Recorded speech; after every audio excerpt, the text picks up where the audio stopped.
السلام عليكم ورحمة الله وبركاته. اللهم صل وسلم وبارك على سيدنا محمد عليه أفضل الصلاة والسلام. احنا قناة وصفة ومعلومة. بفكركم بالقناة وصفة ومعلومة.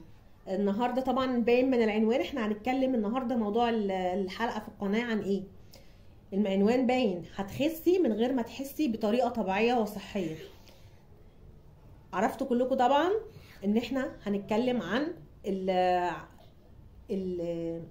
طريقه ان انت تخسي ازاي بطريقه طبيعيه وصحيه، من غير ما تحسي ومن غير ما تعملي مجهود ومن غير ما انت تدي لنفسك ايحاء ان ده رجيم بقى وحاجات مقيده بقى ان انا لازم اعمل كذا وامشي على روتين كذا.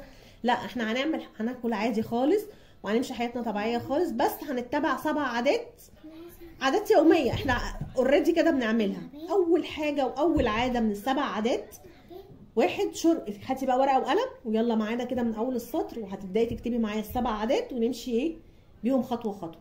واحد، شرب الميه بانتظام، ان انت تشربي الميه. لو انت مش متعوده تشربي ميه كتير، حاولي على قد ما تقدري تشربي الميه. دي عن تجربه شخصيه، انا واحده من الناس ما كنتش بحب الميه قوي، دلوقتي لما بقيت احب الميه قوي فرقت معايا في حاجات كتير قوي. شرب الميه المفروض ان انت تشربي من 6 ل 8 اكواب في اليوم على الاقل. فاحنا هتقولوا 8 اكواب كتير او خلينا ايه 6 كوبايات. لو انت مش بتحبي الميه قوي 6 كوبايات. لو بتحبي الميه وقادره تشربي 8 كوبايات ماشي، هتبقى فايده وحاجه مفيده للجسم وللصحه ولكل حاجه. هتشربيهم ازاي بقى ال6 كوبايات او ال8 كوبايات ميه؟ مثلا كوبايتين قبل الفطار، 2 قبل الغداء، ادي كده انت شربتي 4 كوبايات ميه. هيتبقى عندك كوبايتين او عايزه تخليهم ال8 في خلال النهار. لو كل مثلا انت في المطبخ شربتي حبه، عملتي اي حاجه تشربي حبه ميه. لو انت مش مستصاغه طعم الميه بالنسبه لك، حطي عليها شويه موارد. طالع بقى الصيف، موارد ده حاجه حلوه وريحته حلوه، حطي شويه موارد على الميه. هتلاقي نفسك بتشربي ميه وبتحسي ان انت ايه ريحه الميه حلوه كده وبتشربي. لو حدش بيحب الموارد او طعمه او ريحته، حطي ليمون. لو المعده سليمه وكويسه تمام الحمد لله، تعصري نص ليمونه على كوبايه الميه وتشربي. صحي ومفيد ومناعه وفيتامين سي. تمام، يبقى احنا كده اول حاجه شرب الميه. تاني حاجه واهم حاجه في ال7 عادات، تقليل السكر. السكر حاولي على قد ما تقدري. لو انت بتشربي بمعلقتين سكر، لا خليهم معلقه. لو انت بتشربي بمعلقه خليهم نص معلقه. في خلال 20 يوم على الاقل انت خلاص هتتعودي. لو حد حطلك حاجه زياده من السكر في اي مشروب انت بتشربيه، صدقيني مش هتعرفي تشربيه. ليه؟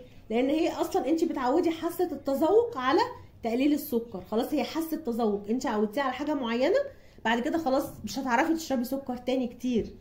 فالسكر ده من اهم العادات اللي هتفرق معاكي جدا في نزول الوزن، ان انت تقللي السكر. يعني انت بتشربي مشروبات كتير في اليوم وبمعالق سكر كتير، كل ده بيزود في الوزن. ممكن تكوني ما بتاكليش قد ما انت بتشربي مشروبات.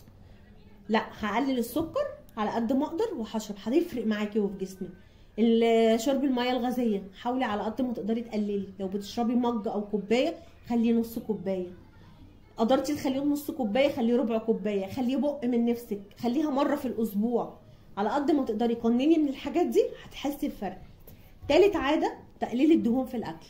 بمعنى ان انت لو بتطبخي بسمنه او بتطبخي بزيت، حاولي على قد ما تقدري عشان صحتك وصحه ولادك وصحه جوزك، صحه كل الاسره. قللي من سمنتك لو بتطبخي بسمنه في اكلك، قللي من الزيت لو بتطبخي بالزيت في اكلك. هيفرق معاكي صحيا، هتبقى الوجبه صحيه مفيده خفيفه، وهتاكلي حتى لو كلتي كميه حلوه من الخضار او كده هتحسي ان هو خفيف وصحي. رابع حاجه اللي هو ندغ الاكل جيدا، ان انت وانت بتاكلي تحاولي على قد ما تقدري ان انت تندغي الاكل واحده واحده. ليه بقى؟ ده هيساعد ان انت تحسي بالشبع اسرع، وهيعمل لك ايه بقى؟ يمنع عسر الهضم، هيخلي الاكل ينزل كويس، ان هو يبقى سهل الهضم، ما يحصلش عندك عسر هضم ويحصل عندك تاخير في الهضم، فيحصل عندك ايه يبقى الجسم بقى يتعطل والحرق يقف والكلام ده كله. خامس عاده مشروبات صحيه. تشربي مشروبات صحيه بمعنى ايه؟ زي الشاي الاخضر. الشاي الاخضر من المشروبات الحلوه جدا، ويا سلام بقى لو عصرتي عليه ليمون. شاي اخضر بالليمون كده بدون سكر بيبقى طعمه تحفه. لو حطيتي عليه الليمون بيبقى طعمه مستصاغ ومن غير سكر خالص.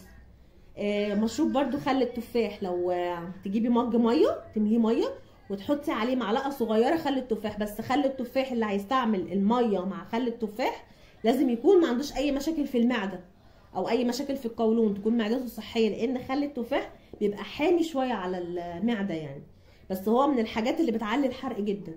سادس حاجه المشي. حاولي على قد ما تقدري ان انت لما تيجي تنزلي او رايحه اي مشوار، حاولي ان انت تمشي، مش لازم تركبي. لو مشوار امشي تمشيها، حاولي تنزلي تشتري حاجات، هتودي العيال التمرين، هتروحي تودي العيال الدروس، حاولي لو حد في امكانه انه يلعب رياضه هيكون من الاحسن. مش في امكانك تخرجي من البيت او تلعبي رياضه، خلاص مفيش مشكله. شغل البيت طلعي طاقتك بقى في البيت، قومي الصبح تنشطي، قومي اغسلي، روقي، حركي في البيت، اعملي حركه زياده، مجهود زياده، روقي هنا، نفضي هنا، اعملي كده. كل ده هيساعد ان جسمك يتنشط ويحرق ويبقى ايه، في حيويه كده وطاقه. سابع حاجه، ودي برده من الحاجات المهمه جدا جدا، النوم وقت كافي. النوم وقت كافي ده عن تجربه شخصيه. النوم وقت كافي، يعني الواحد كان يعني النوم لو ما كانش متظبط، حته النوم دي بتفرق. يعني دلوقتي الواحد لما بدأ يظبط نومه، لا فرق كتير، بيفرق كتير في نزولك في الوزن، في صحتك، في تركيزك، في معدل حرق جسمك. النوم على الاقل من 6 ل 8 ساعات في اليوم، ده على الاقل ان انت تظبطي نومك من 6 ل 8 ساعات في اليوم. حاولي ان انت تنامي بدري شويه، لان النوم متاخر والسهر بيأثر على حاجات كتير في الجسم، بيقلل حرق الجسم، بيقلل التركيز، بيعمل ارهاق للجسم، يخلي عندك طاقه سلبيه، بيخلي الجسم في حاله اعياء كده، بتخلي نفسك ان انت مالكيش اي نفس تعملي اي حاجه. تامن حاجه او تامن عاده من العادات اللي معانا اللي احنا ان شاء الله هنتبعها ونمشي عليها، العشاء الخفيف.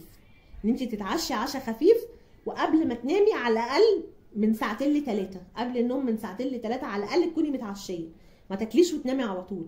يكون العشاء خفيف، حته جبنه قريش، عليها شويه خضار، عليها شويه خيار، طماطم، جرجير، عليها شويه بقدونس كده اهو تاكلي، او زبديه وعليها عصره ليمونه. لو تقدري ان انت خلاص تشربي اي مشروب زي اليانسون، زي الشاي الاخضر، زي الحاجات دي، الاعشاب دي من غير اي سكريات، يكون احسن مع شرب كوبايه ميه وتنامي. انت خلاص احنا فطرنا عادي، فطرنا العادي، واتغدينا غدانا العادي، بس طبعا مع تقليل الكميات. لو رز او مكرونه او الكلام ده، احنا طبعا ايه الكميات هنقنن في الكميات، بس مش هنفتحها قوي.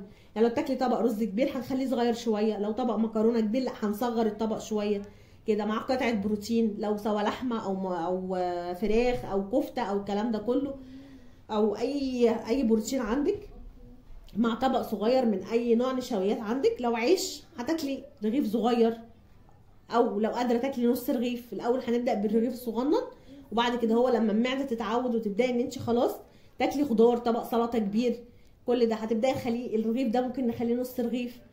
كل ده هتاكلي عادي وكل اللي نفسك فيه، بس هتقنني الكميات بس.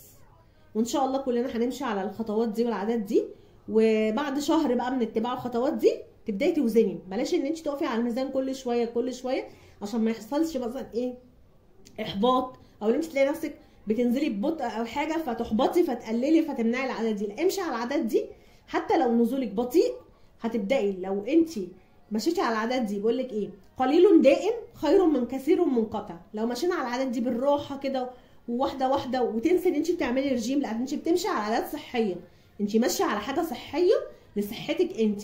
مع التدريج ومع الوقت هتبصي تلاقي نفسك بتنزلي في الوزن، صحتك بتتحسن، ادائك بقى احسن، طاقتك بقت احسن، كل حاجه هتبقى معاكي احسن.